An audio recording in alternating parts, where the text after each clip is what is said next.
I'm Rebecca Lavoie, and this is the Readathon.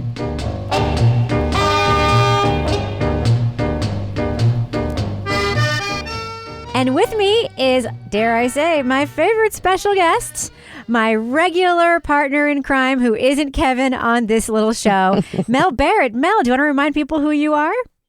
I am Mel Barrett, the host of the In Between podcast, which is a deep investigation true crime podcast. That's the best way to describe it. You can listen to it wherever you get your podcasts. It is. And the first season was about kind of a new look at the Pamela Smart case, right? Very famous case from here in New Hampshire. I have an update on that one, too, and it's all because of you, by the way. Really? Mm-hmm. That's so exciting. All right. Yeah.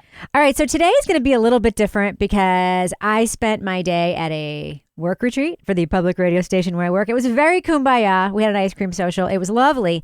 That being said, I didn't get to watch the trial in real time. I tried to keep up on social media, and I plan to watch the juicy parts later. But Mel, you actually did watch the trial today. So I'm going to be playing the role of Kevin Flynn.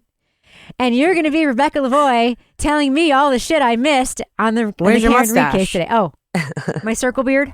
Well, your goat, yeah. All right, so Mel, let's talk about the start of today. I hear that we actually didn't get to watch anything from this morning. It was a very strange morning. Well, not really strange. We sort of expected that the niece and nephew were going to be taking the stand today, which there was quite a long delay. Court started at 9 and nothing actually happened until 9:30. And then it's just started off with Brennan walking in and being like, I have 2 videos to show you. And he shows this. I got to go back and look at it. There was the first video he showed was very choppy and didn't make any sense. I actually couldn't understand what Karen Reed was saying in it. Yeah.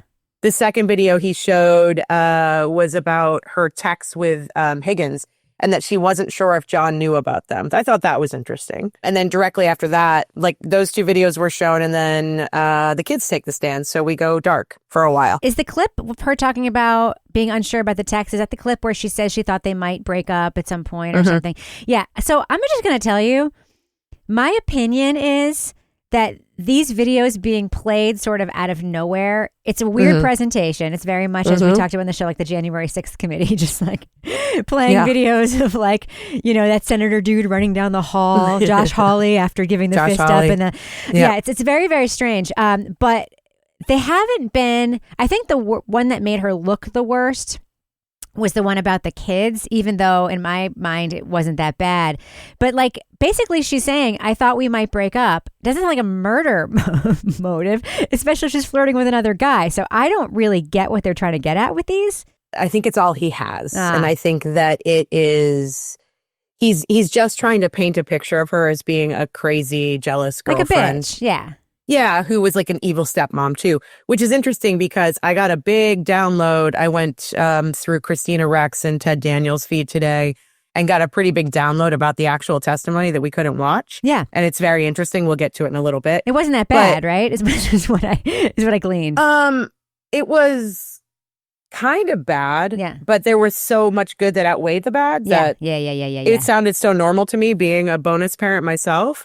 Like it sounds pretty normal to me when a new person comes into the life of like your parent or whatever. So, but we'll get into it. There was quite a bit that Christina Rex put out. Actually, I don't know if you saw it yet, but well, tell me about it. Let's get into it now, since this was the first thing that happened. Yeah. The nephew did not testify, and I find that very interesting. And it goes along with what we were actually just talking about with Brennan, which is that he doesn't have a case, and he's just trying to make Karen look like shit, right. And it's not working because the niece, and I don't want to use her name. They actually said her name in court. Weird. They called her and it was aired, which I thought was pretty shitty. So everybody knows her name, which everyone knew kind of her name before, but you don't want to do that to a minor. Yeah. Right. Right off the bat, she said that Karen actually favored her brother, which I thought that I hadn't heard that before. I'd only heard that they had, John was always upset with Karen for spoiling her. But yeah, she said that Karen actually favored her brother. And that in the beginning of 2022, she and John were fighting a lot. The fights were often happening at the house. This would have been post Aruba, which the kids were heavily involved in the Aruba situation. Because they were there, right? They went to Aruba. Not only were they there, it happened in their room. Oh. Like the niece and nephew it sounds like they had their own separate room. The fight actually happened there, and John passed out in the niece's bed. which I was like, oh God, this That's is ugly. fucked up. So messy. It reminds me so much of my childhood, which is kind of sad, but Yeah. Well, again, though, I just want to say this is a tough situation, right? Because John's already taking care of kids that weren't his kids. Yep. Which is tough. I mean, I'm a stepmother. Like, I know that you're already tough. And then you're bringing in yet another person who's now 2 steps removed from kids, because it's like when you're with somebody. I mean, I ended up marrying the guy who is the parent of my stepdaughter, but we didn't like each other for like years. And we were just sort of like trying hard, like the 2 of us. And then when she got a little bit older, we started liking each other very much. And that was that. But like, we never fought about it. It was just sort of known that like we aren't clicking. And I never wanted to push it because I'm like, she has a mom and, whatever. But it can be really awkward being a step. And then you add to it that I imagine like if Kevin was already sort of struggling, adjusting to being a new parent too, like that would add a whole other dynamic. Absolutely. I mean, I'm in the same situation. It was a little contentious in the beginning, and now the girls are getting older and we have great relationship. Like they're my besties, but it was tough in the beginning, and I imagine this is only 2 years into their relationship. Right. And not very long after John's sister and brother-in-law died. So these poor kids have been through it, and I feel so bad for them, especially since they witnessed all these fights. And that was the fights were a little bit more dramatic than I realized they were based on the niece's testimony. Yeah. But basically, Karen and John got into an argument on New Year's Eve, and they were in the niece and nephew's hotel room. And this fight actually started because John told the nephew to get off his iPad, and Karen stood up for the nephew. And so he started fighting with Karen because he didn't want, the whole bad guy situation. Yeah. Basically, that turned into the argument about John, her witnessing John macking on, kissing. Something happened between the sister of his best friend. Right. And then the niece said that the fight was over, and then they all spent New Year's Eve alone because John passed out in the bed. Yeah. And then later on in that month, so January, this was later, right before John passed. And I wonder if this was the fight that they were referencing in the text the day of. But the niece said that Karen and John were fighting in one of the rooms of the house. She was in the other room, so she overheard everything. And then she overheard John saying that the relationship was good, but it had run its course. Yeah. And apparently Karen started screaming. She says Karen was louder than JJ, basically. He asked Karen to leave, and she wouldn't leave. And he kind of left the room, noticed that the niece was there and had overheard everything, got more upset about that, asked Karen to leave again, and she refused to leave. He went up to the bedroom. Karen followed him up to the bedroom, was like banging on the door and yelling at him. Yeah. So she's pretty volatile. I think we know that. Oh, I think this was also a very shitty relationship. Oh, I yeah, really totally. do. Yeah. It was so dysfunctional. Yeah. After that, there were, the niece said basically that whole month, there was just tension and arguments a couple times a week in the house. I think so. Probably one of these arguments was the focus of the text conversation that morning. And then here's an interesting tidbit. And this sort of goes along with the voicemails that Karen left later. But the niece said at one point, John had left the house. This was a different argument. John had left the house. Karen didn't know where he was. This helps the defense. It also helps the prosecution. I thought this was really interesting testimony. John had gone out. Karen didn't know where he was. She wanted him to come back. So she starts leaving him voicemails. And in one of the voicemails, the niece overheard her say that the kids were worried about where he was. And the niece says, we weren't worried. Karen was using that to get him to come home. Right. The thing is, the guy's leaving her with his niece and nephew, and he's not telling anybody where he is, and he's going out probably drinking with his buddies, and she's at home being a babysitter. Yeah. So it's interesting because that helps both the defense and the prosecution. What are your thoughts about that? My thoughts are that I don't think showing this dysfunctional relationship proves a murder at all. I think the jury is smarter than that this time. I really do. It's interesting. I'm seeing, I tweeted this thing yesterday that's actually kind of gone a little bit viral about the cross political lines nature of the Free Karen Read movement, or people that believe she's innocent. Really, like a lot of people that I interact with over this have like MAGA in their handle, right? And I consider myself like a pro social justice, more liberal person especially when it comes to criminal justice matters. And I'm more skeptical of investigators and DAs and cops generally. And somebody wrote back and said, "I'm actually moderate.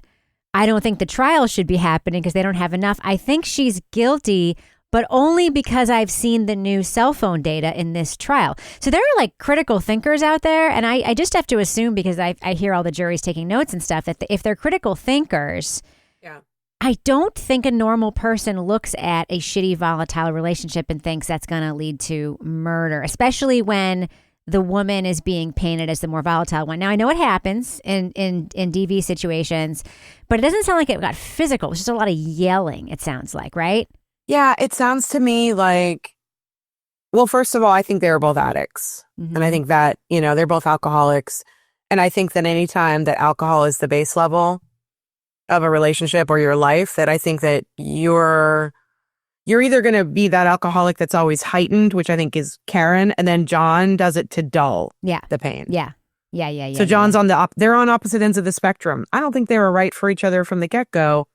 I think this was a fling that happened when they were in their 20s, and then they were alone later in the pandemic. Yeah, they just wanted to do it, right? I mean, the other thing, too, is that she said in one of her texts to Higgins something that I stayed with me, is that he basically wasn't ready to take the kids, or he wasn't built for it or made for it. Yep. And that comes out. And remember how like Jen McCabe and Carrie Roberts both testified about how terrifying he was when someone would wear shoes in the house. Like, can you imagine being that kind of like type A, everything has to be immaculate person. And then all of a sudden you have these two little kids, and two little kids are chaotic.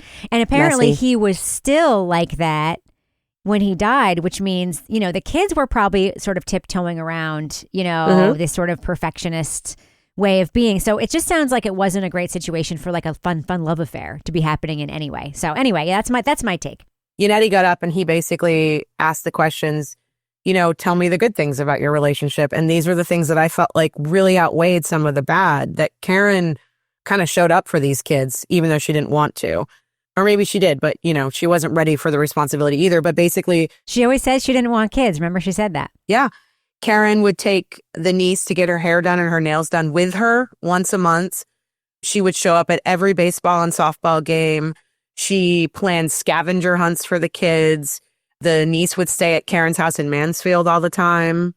If you don't want kids and you're not really, I would even have a hard time with that in the beginning of my relationship, being like, I'm going to take your kids home with me. They are now my responsibility in my house. Yeah. That's a deep relationship. It sounds like they had a girl thing happening. Like, it sounds like she may have been thinking, I don't want to speculate too much and get inside her mind, but like, this poor girl doesn't have a mom anymore and is living with this really masculine type A man and just needs, like, he's not going to take her to get her nails done. And you know what I mean? Like, she needs some, I bet Karen is the one who would have like taught her to shave her legs and all that shit. Right. Yeah. But at the same time, John was chastising Karen for spoiling her, even though Karen, it seemed like she was trying to be a mom. Yeah. Yeah. Or just trying to be like an aunt figure or something. Yeah. One little moment happened with the niece that was sort of like a poor kid moment. She said, sadly, there were a lot of things that details that she couldn't remember on the New Year's Eve fight because her 8th grade boyfriend had just broken up with her, and it was a little overwhelming. Oh. I know, the whole courtroom was like, no. So she must have been 12, 13 at the time. So she's probably 16 or so now. Yeah, I think she was the older of the two. And then basically the nephew didn't take the stand. And I just think that's what Brennan is trying to sell, because if he puts the nephew on the stand and it's true that he had a better relationship with Karen, he's not going to show this like evil stepmom picture. Do you remember the steak tips testimony? Oh yeah, that's what I'm saying. Like, his testimony that testimony was forced. He was coached, and because she has video of the night they had the steak tips, and they were fine. And I think that, like, what are they going to get him to do? Go up there and say something different? And then what is Yannetti going to be like? But last time you said, do I need to refresh your memory? Do I need to refresh your memory? Would it refresh your memory to look at this transcript of what you said, 12-year-old boy? Like, that's fucking horrible. And maybe Brennan, maybe like a tiny bit of his humanity is showing, or maybe he is just panicking. I think he's panicking. Yeah. The way he was acting today, I think he's panicking. And actually, interestingly, speaking about refreshing memory, Yannetti actually had to refresh the niece's memory because she did not remember Karen saying, I hit him, or could I have hit him? She kept saying, was he hit by a plow? Could I have done something? But she was like, I don't remember ever saying that. And apparently last testimony, she said she remembered Karen saying, could I have hit him? So this year, she did not remember that. And I thought that was interesting. It was a year ago. She had been coached by a different team of people last time. I mean, this whole thing is a mess, honestly. It's a mess. Absolute mess. The morning was pretty messy, though, I will say, even after that. So Brennan brought up, actually, it was Lally and Yannetti who mostly did all of we didn't hear from Jackson once today. It was Lally, Yannetti, and then Brennan and Alessi. Okay. Those are the four. The interesting thing to me is that it was really boring. When even David Yannetti was kind of boring, although he had these moments, man, I can't wait to get into them. But it was a lot of cops who didn't look like thumbs today. They all had hair. Yeah.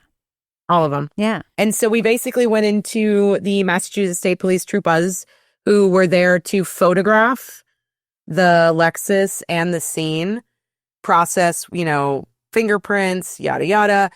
Lot of inconsistencies and a lot of cops getting on the stand and saying Michael Proctor was not the lead investigator. He was the case officer. Yes. Every single one of them. And then I understand that later the evidence lady said that he was the lead investigator. Is that right? Yes. Yep. Yeah. I understand they're trying to distance him, right? Mm-hmm. That being said, it's kind of ruining their throwing him under the bus thing when they keep contradicting how important he was. Like, on the one hand, he wasn't the lead, but on the other hand, he was the one who did all this fucked up shit. Like, you can't have both ways, guys. I've been thinking about this in terms of what I would do with the Proctor thing. I think what I would do is I'd go in as a prosecutor and show some humanity and humbleness about it and say, this case is flawed insofar as we had this guy. But we believe in the evidence. We believe in the other investigators. We believe in everyone else, our experts' conclusions. We believe all of it. That we had this cop who is making it look this way, but that's not what happened. And they're just not doing that. They're just pretending he either doesn't exist or they're pretending he does exist. And, it's just it's just not working. Anyway, go ahead. It's the ego issue with both cops and I think prosecutors. They can never admit when they're wrong. It's wild. So the next thing that happened was basically we went through a couple of cops who established that they had gone out to 34 Fairview and they took pictures of the scene and they took pictures of the Lex and all that stuff. And then Yannetti gets up to cross this guy, Sergeant Clark, who is now with Homicide. So back then, he was not with the Homicide unit. This is the unit that Michael Proctor and Buchanan are part of. Yes, the one at the Norfolk County DA's Here office. is our first biggest piece of drama, which I was just sitting there with my mouth hanging open. Tell me. So Yannetti he goes right off the bat. This is, I think, maybe his first or second question after he establishes dates and stuff.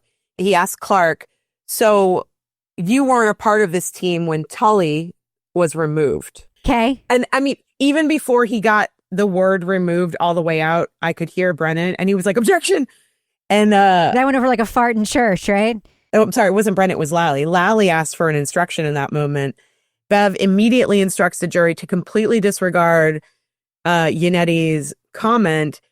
And then he goes back to questioning and he just rewords it. So you weren't on the team. Were you aware that Tully was removed? Huge objection. And this is the moment. I actually went back and watched it. This is the asshole moment. Okay, when people think that someone in court called Yannetti an asshole. I saw Someone that did. everywhere. I saw it everywhere. Somebody I saw that a did. woman's voice is heard on a hot mic calling Yannetti an asshole. Is that true? It is absolutely true. And I think it's either Bev, but I can't imagine she would do that. That would be stupid. Or it's like the court reporter who actually has a microphone. Sustained injuries, I'm going to actually strike that question. Disregard. I need to be heard at sidebar. I will hear you. Yannetti asked Clark if he was aware of the Canton Police Department being conflicted out when he was part of this case. Right. And that Michael Proctor was there before Clark joined the team, basically. Mm-hmm. He got to the Sallyport to take photos, and Michael Proctor was already there, and he was in the Sallyport by himself. Of course he was. Apparently. Do we have that on video of him being there by himself? I do not know. No, of course we don't. Of course we don't, because it could not be extracted from that stupid fucking camera because they did something to it. Yes. So Clark on 7/18/2023, so July 18th, 2023, Clark joins the CPAC unit, which is the homicide unit. And one of his first tasks is to question Colin Albert with Michael Proctor.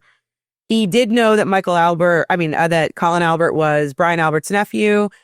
But I want you to pay attention to the date because this is the first interview with Colin Albert. Yeah, this is a year and a half later, a year and a half July after. 18th, 2023. Literally a year and a half. And this is another cop who is refusing to say Michael Proctor was the lead. And then David Yannetti, here's another one. David Yannetti tries to ask the witness if he knew about Michael Proctor's conflicts with the Alberts. Objection sustained. Sidebar request denied. Shit. Denied. This is like establishing basic shit that Proctor knew the Alberts, which has already been established by another witness. Okay, go ahead. So David Yannetti gets denied sidebar. And his next question is, did you know that Michael Proctor had hung out with Kevin Albert and had been drinking in his cruiser with him all day? And that's why he was... Objection sustained, instruction to the jury. And then David Yannetti goes, I need a sidebar right now. And that is when the asshole was caught on the hot mic. We don't know who it was because in the camera angle, Bev stands up for the sidebar. So you can't see her face or her mouth. You can only see her midsection. And someone goes, asshole. Tomorrow morning, I would not be surprised if there was a sidebar at the beginning of court and this issue is raised there. We won't know if it is. But if Bev knows it's her and that was caught on a hot mic, that's bad. Bad. Very bad. All the lawyers on the YouTube. Bad. Like, you do not call an open court in front of the jury, the defendant's lawyer, an asshole, if it's her. The only thing I will say about this is that when Bev stands up to talk to the jury, she doesn't use a microphone. Right. So if it were caught on a hot mic, I'm not quite sure it was her. Somebody said it. Although when she gets up to stand to the jury, we can still hear her. We can, but this is definitely on a microphone. They go to morning recess. When they come back, they don't address it at all, obviously. So after the morning recess, we had a couple more cops take the stand. One of them was the DNA guy. This was very interesting testimony to me because basically this guy, Brian Galrani, he's from the Needham Police Department. He does DNA collection. He's the guy who swabbed Michael Proctor and Yuri Buchanan. And he swabbed them because obviously their DNA would be all over the place. He was only on stand for a minute. David Yannetti crossed him, and this was so important because all he did was ask this one question. He said, were you responsible for swabbing Chief Berkowitz? And he said, no. Were you responsible for swabbing Kevin Albert? No. Were you responsible for swabbing Tully? No. So they only established, so this goes to the 3 to 5 different DNA profiles that were found of 3 to 5 different men. Yes. On the car. So I thought it was really interesting. And it was a very Yannetti's very calm. I think that the jury probably responded well to that and really picked up on what he was putting down. Yeah. I mean, you see Berkowitz in that video standing behind the car, right? I don't know who actually pulled plastic off of the taillight. I don't know if it was Proctor. I think probably it was Proctor initially, but I think certainly Berkey could have come by and done more. I don't know. Or touched things. I mean, it's just sloppy. Everybody who had access, if they're going to do it for elimination purposes, every single person who had access to that room should have been eliminated, not just those two dudes. That's wild. I really do think the defense is starting to establish some reasonable doubt here. They're doing it, they're sprinkling it. I think they're trickling in with it. But every time they establish something like this, I think the jury must be going, well, why? Yeah. Well, why didn't they do it? Well, why? Right. They really established today that some of these police who were sent out to 34 Fairview were there to photograph evidence, taillight, the scene. One of the earlier cops said that he had gone out to the scene with Michael Proctor 5 days after the incident. There was no crime scene tape. There was no security. It was just like a normal everyday neighborhood. Anybody could have walked onto that lawn. And then, David Yannetti established in that moment. So you went out there on this day, I think it was the 2nd or the 3rd. And he said, yes. And he goes, well, were you there to photograph on the 8th? No. Were you there to photograph on the 10th? No. Were you there to photograph on the 13th, 18th? No. So we took him out there for that one day. But on all those other days that Michael Proctor or Berkowitz or whoever it might have been found more evidence, they did not photograph it. Right. Can I ask you a question? Did you talk about photographing John O'Keefe's car on the 3rd? Was that something that came up? Yes. Why? Yep, it did. Why? Exactly. I saw that on Twitter and I was like, why on earth would they be photographing John O'Keefe's car on the 3rd? Why? They know his car wasn't there. Why were they photographing John O'Keefe's car? Why? Why? Well, I think that they initially they went out to One Meadows to photograph the Ring camera. Mm-hmm. Because that was part of what he was photographing. And then Michael Proctor asked him, and they were detailed, like he got every single angle of that car. He testified today that there was no damage on the car that he could see. I mean, honestly, I think it just comes down to they saw the video of Karen backing her SUV up and hitting John's car, seeing it move, and then being like, whew, there was no damage on the car. So that falls in line with our theory. Yeah. Did you hear Jennifer McCabe mention that John's car repair guy came to his house that day on the 1st, I guess it was, or the 29th or the 1st. And it was it was the same day. Yeah, it really stuck out. I mean, the bottom line is this. If she backed into his car enough to crack her taillight, you might not see damage on his car. You might not. Like, think about it this way. When someone hits your door with their door, your door is the one that gets the ding, not their little door corner of the door. You can have a collision, and it's depending on what part of the car collides. Another part of the car, that's the part of the car that gets the hit.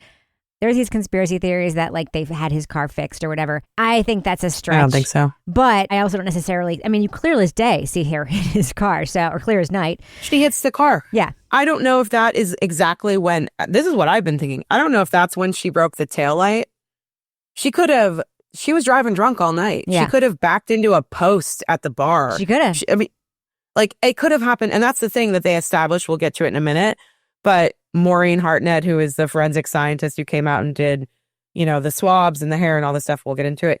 She literally says, I have no idea when those scratches or those dents or any of that happened. So the investigation was royally fucked up. Yes. And this guy wasn't hit by a car. I mean, at the end of the day, this guy wasn't hit by a car. Which the jury will learn when Arca testifies. I think that they're starting to learn that as they go. I think the jury isn't dumb.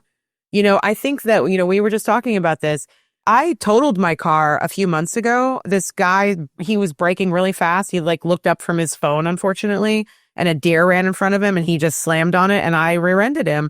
I was driving a giant old school Toyota Highlander and my entire front end was crushed in and the car was totaled. He had a scratch on his car. Yeah, it happens all the time. Not a dent on the bumper. He had a little plastic car, a little rubbery, bouncy car, and he had nothing wrong with it. So, yes, if she backed into his car in the driveway, if she hit it right on the corner of those taillights Correct. And it shattered.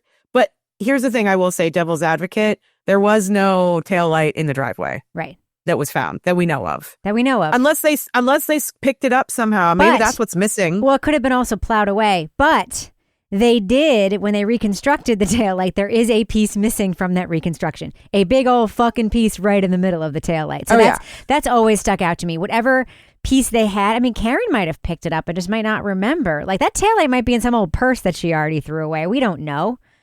Anyway, all right. Anyway, moving on. So we are now in with Maureen Hartnett, who is the forensic scientist for the Massachusetts State Crime Lab. Seems very nice, by the way. I saw a little bit of the cross. Very nice. Yes. And also humble, which I appreciate. She's not trying to argue about her work. There's a big, big, big moment that comes up where she could get very defensive, and she does not. Okay. And of all the expert witnesses, she's the most humble, and she doesn't have as much of an ego as everybody else. So basically, this is very boring testimony. The direct was so boring. Brennan handled it, and it was literally just going through the clothes, the car, how she did her work, what she tested for.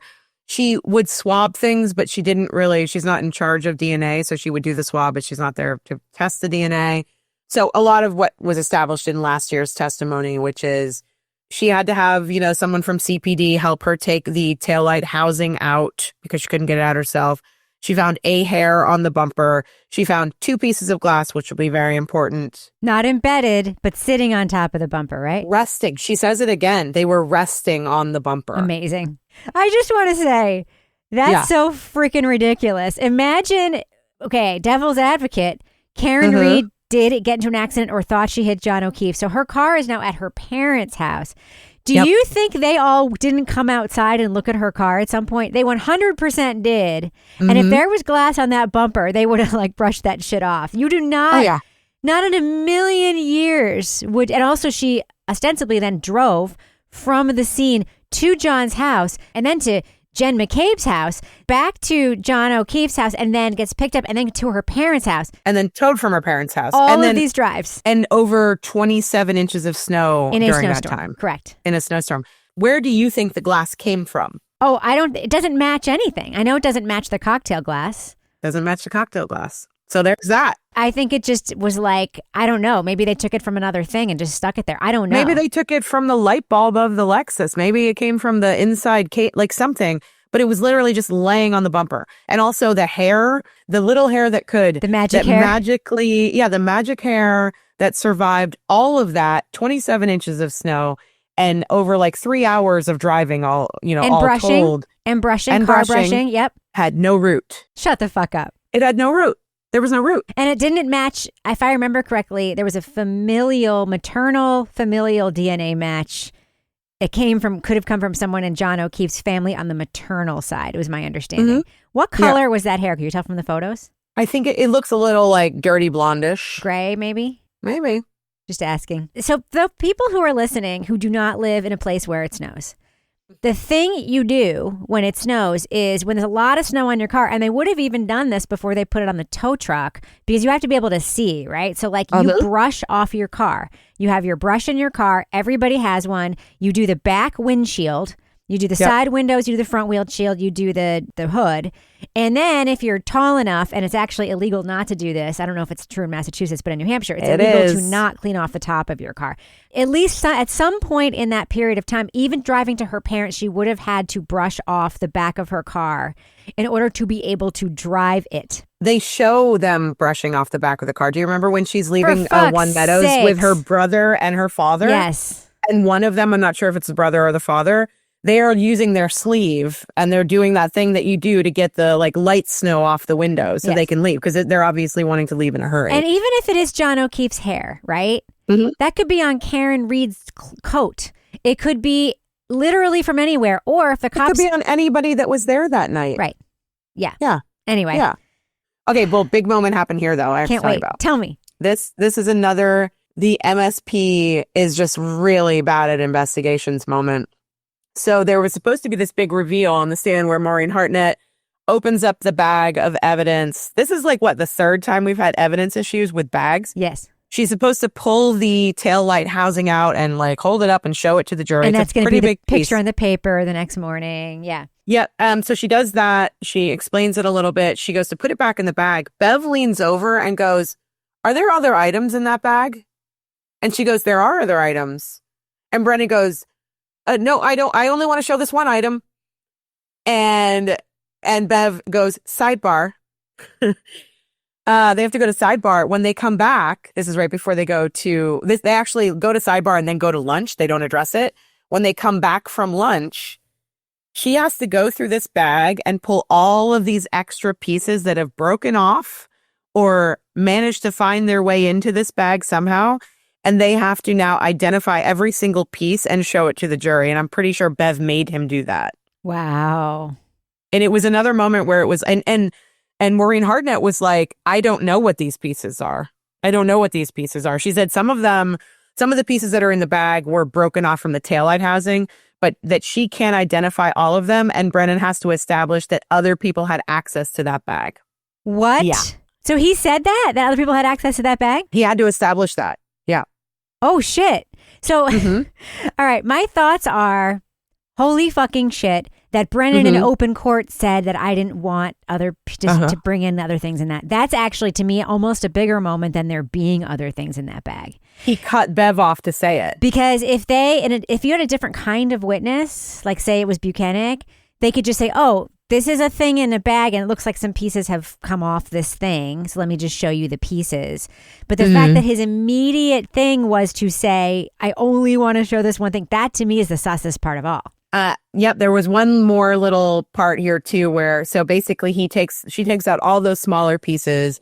So they have to move all of these smaller pieces into evidence. And I'm pretty sure, based on the way that they were doing this, that every single piece that was in that bag was supposed to be in its own separate bag or its own separate container. Yes. There were 2 containers that had evidence in them inside this bag. That the forensic scientist, she was like, I don't know. What a clown show. This is a clown show. But here's the best part. She goes, well, it's not the best part, but it was funny to me. So Hartnett is reading off the case numbers on the pieces of evidence in the taillight housing bag. And she's like, 1, 2, 3. I don't know if that's an M or an H. And dear Lord. It's just a clown show. It's a circus. And it's all, what's interesting to me is that this is now a pattern throughout this trial. This is all about evidence, key, important evidence. The it's really messed jury's getting a demonstration of it. It's not just like they. So I feel like in a lot of cases, right, the defense tries to poke holes in stuff like evidence collection by saying things like, was so-and-so there when it happened, or what time did this happen? And those are like tenuous leaps for a juror to make, right? Like, they're just trying to establish doubt. They are seeing the clown show in real time. The shoe was an issue, like the whole like weird pieces of little glass, and now this is wild. It's completely wild. There's more. Okay, there's more. Keep going. There's way more. Tell me more. But at the same time that they're seeing all this shit, they're being told by these cops everything was friggin' perfect. Perfect. It's not. Anyway, then we get to the solo cups. Okay. So she was handed the bag in the Sally port. Here you go. Open bag. The bag was open. Do you remember the picture of the solo bag on the cups floor? In the bag? Yes. With the tissue next to her or the paper towel or whatever.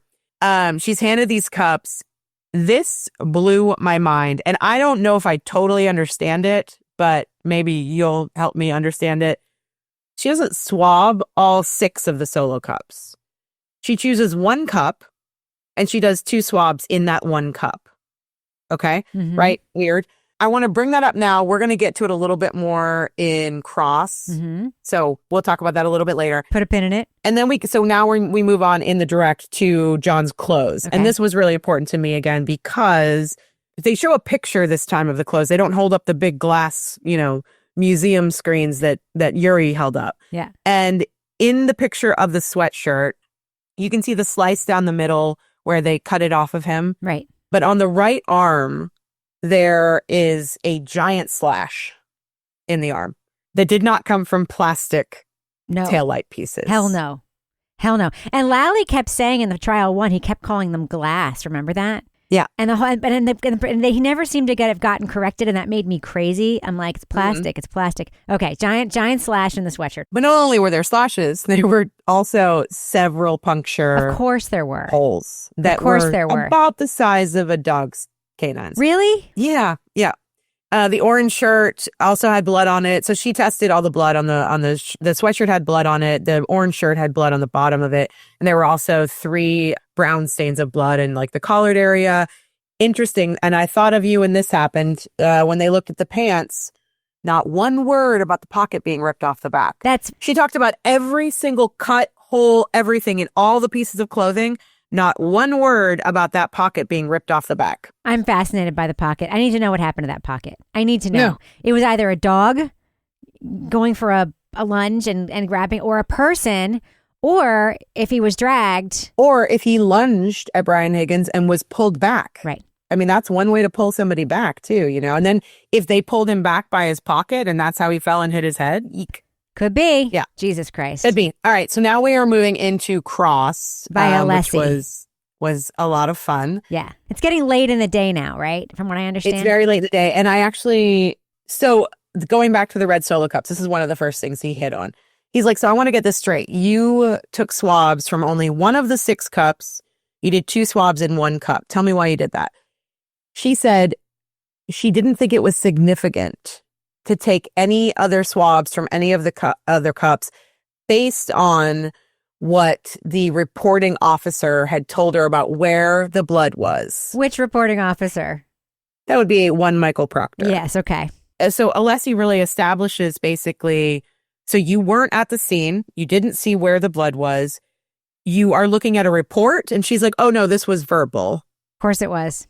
This was verbal. This is a part of the pattern of him trying to direct people what to investigate based, like what he said in that text message about the medical examiner, rookie move. You know, he should have left with her, calling it homicide. I was on the phone with her. I told her all this stuff. Like, yeah, it's like him pointing people to that confirmation bias answer. Yeah, I'm starting to think. I've been for a long time trying to figure out what Michael Proctor's motivation is, and I really think it's just that he wants closing the case, but also being sort of a hero. Yeah, it made me think of the chief of police in Snitch City. You know what I'm talking about? Yeah, it's the same kind of MO. They want to be the hero. They want to close the cases. They want to have the best numbers. They just want to get it done quickly. They want to do it fast and efficient. They want her to plead out. So they want to just be like, this is overwhelming amount of evidence. Like, so, you know, I honestly have always thought that maybe later Proctor realized that things were fucked up and then he had to keep up the story. Just like Jen McCabe, right? Jen McCabe told some early lies because she told them because she thought that it wouldn't go any farther. Like she told lies about why she was calling John O'Keefe's phone. If at the beginning she just said, he didn't come in, so I didn't know where the fuck he was, so I kept calling him, she'd have a very plausible story. But she lied, said it was butt dials, and now she's stuck with it. And Proctor was stuck with the shit he had done because he probably did this all the time. Just put his thumb on the scale a little bit to close the investigation quickly and be able to move on, because these guys are fucking lazy. We know they are because they said Sandra Birchmore's death was a suicide. Like they don't want to do the work. They want to just close it. Like that's a pattern I think that we see. Like how do you miss 32,000 text messages? You do it if you want it to be done quickly. That's when you do it. It's sloppy. And you want to protect your brothers. But it's sloppy. It's quick. Like I think that's how a lot of this stuff started. I really do. Yeah. And I'm not saying Proctor's a good guy. I don't think he is. But I think this is how he worked. I think he worked this way. He put his thumb on the scale all the time and then he got stuck with it. And now he has to keep going. Answer for it. Yeah, exactly. Yeah. Exactly. Okay, are you ready for Stickergate? I can't wait. All I've been seeing, the only thing I saw when I left my work retreat and I looked briefly at social media about what happened today was like Stickergate. I gotta know what's Stickergate. So in direct, Brennan establishes with Maureen Hartnett, the forensic scientist, that she tagged the bumper of Karen's car with 2 white stickers that sort of denote where the glass pieces that were resting, right, were sitting. The interesting thing is that she described them as resting, but one of the stickers looks like it's on not the bumper, but the lift gate. Yeah. Yeah. So that was supposed to establish the 2 very small pieces of glass that were resting on the bumper, right? So Alessi gets up and he starts asking her questions about her process and these stickers. And then he says, can you really, hone in and look at this picture that we have up on the screen? Are you noticing that the second sticker that's up on the lift gate is a reflection of the first sticker?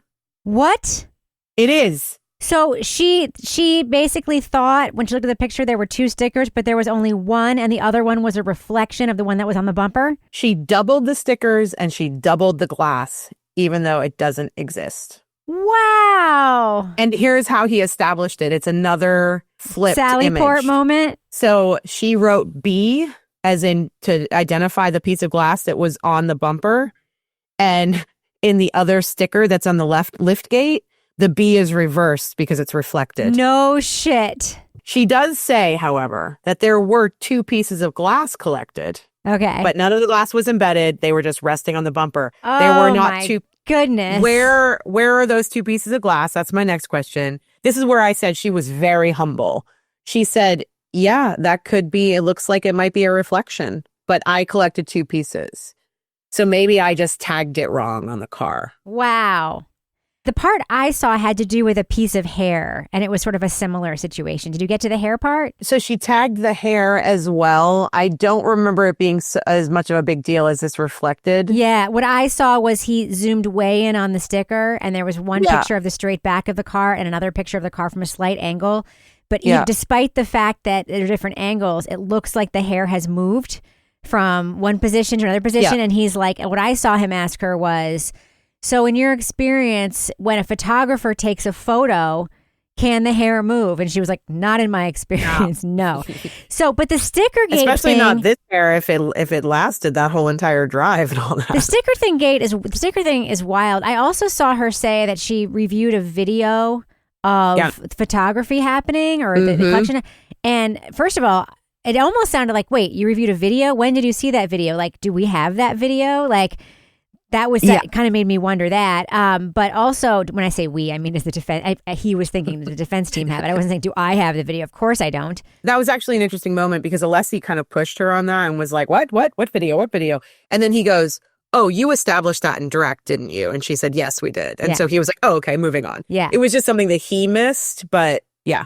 Yeah, still though, I'm curious about the video. So anyway, the sticker reflection thing. So the jury is seeing yet another example of real-time perceived misinformation on purpose about evidence in front of them. Like the surety of there being 2 stickers and there's only one. That is, I wish I had watched it live.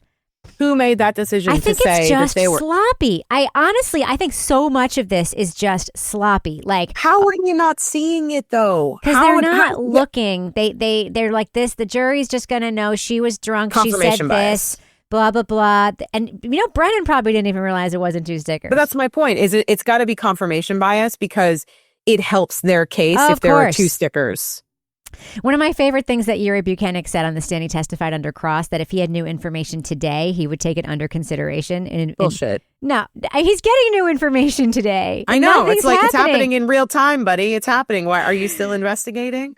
I got to tell you, I really, really cannot wait for Brian Higgins to take the stand. And I really hope if the prosecution doesn't call him, that the defense is going to. Because the more I hear and the way that they're setting this case up, the more I am completely convinced, especially after that surveillance video of him at Canton PD, that something was going on. Higgy looks good for this. Higgy looks really good for a major part of this. I know this is a separate day, but I wanted to talk to you about it really quickly. We texted about it earlier. I was listening to another podcaster who has a YouTube channel, and she was comparing Higgins' testimony last year to his steps inside Canton PD. Yes. He describes the door of dispatch in his testimony, and he says in his testimony, I walked by and I waved to the guy on the inside who I think was Goody, and he was like kind of a new guy, so he had the shit shift. I waved to Goody. This testimony plays while we watch Brian Higgins walk down the hallway, as he says he did, go into dispatch, and he's in there for I don't know how long. It was like the radio room, right, that he was inside? He was in the dispatch room, which is where all the calls come in for all the cops to be called out to the scenes of accidents and whatever. Yeah. So he was in there probably trying to listen to see if anything had been called. Right. Or he was saying, hey, has anything been, I know it's a busy night. Or if anything happens, let me know. If it's a busy night, I'll be around for a while. Yeah. And we didn't get to talk about this video yesterday. What did you think about him sneaking and looking in those cars? Well, I think they're his cars. Yeah, the other truck is his. Yeah. The other truck is his. I think he has 3 vehicles there. I don't know what he was doing in those cars, but he does come out with a giant duffel bag. Yeah. It could be his clothes that he brought back from New York from the funeral. It could be so many things. It could be so many things, but it does not look good. It does not look good. Is it nefarious? What do you mean nefarious? Why did you use that word, Mel? Because it's friggin' nefarious. Classic moment in the trial, right? 1:30 in the morning after this party, after he's been drinking for like 17 hours and there's a shit snowstorm, decides to go out into the parking lot, go in between all these cars, only moves 1 car. He said he moved 2 last year.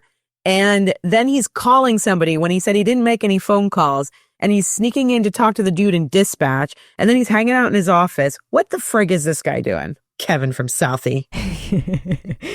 Nicholas Gianturco. Yesterday, Brennan, or the last day of testimony, which was Monday, Brennan accidentally called Nicholas Guarino Nicholas Gianturco. Do you want to tell the listeners who Nicholas Gianturco is?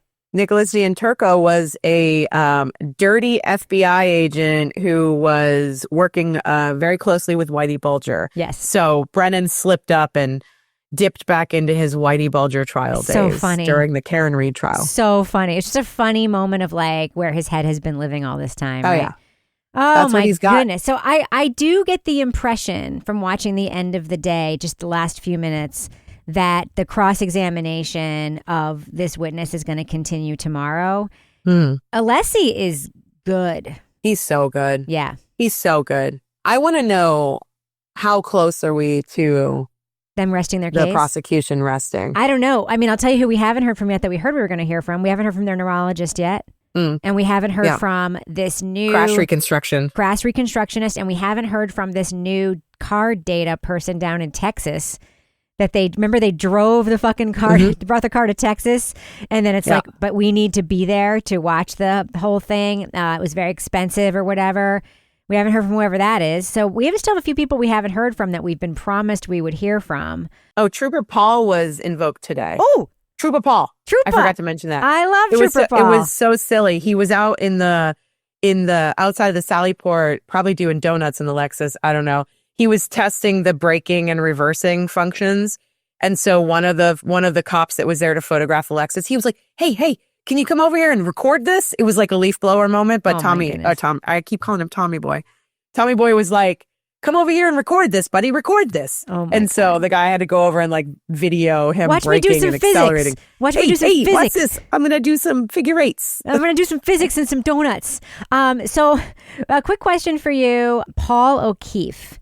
I don't know if this is something that you clocked today, but I heard he left the courtroom today. Is that something that you heard about? I only heard about the stare off, the stare down between him and Jackson. That was yesterday or the day before. It was a really ugly moment where I think Karen told Jackson that Paul was doing something, and then you see Jackson look over at him and they stare at each other for like 10 seconds. It's so fucking freaky. And then he says, weird. and you see Jackson clock, okay, you're right.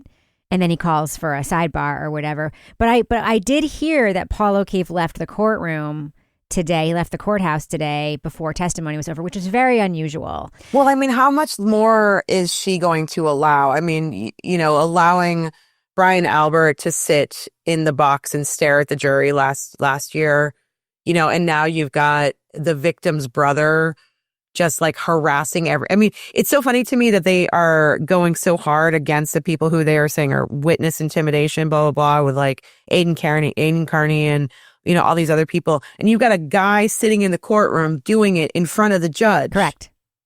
It's insane. It's totally insane. Insane. Well, what a meaty day. I know. It was like, but those sidebars, like that moment when David Yannetti was like, I want a sidebar now. So we've got Asshole-gate and we've got Stickergate.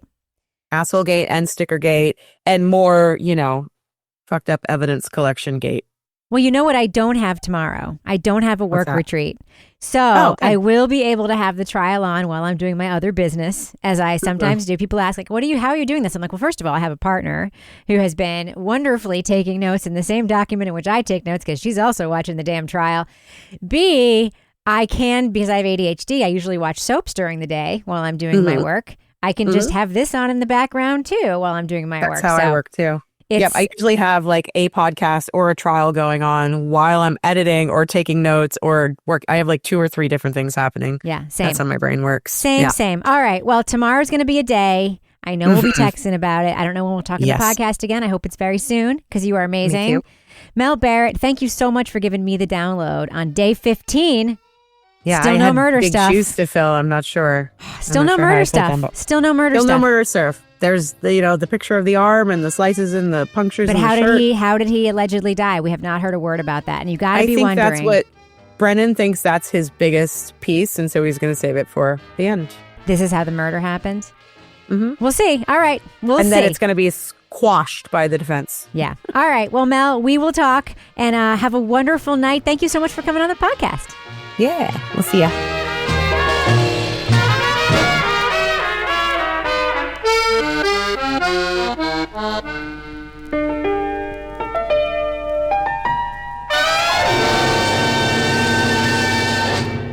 Partners in Crime Media.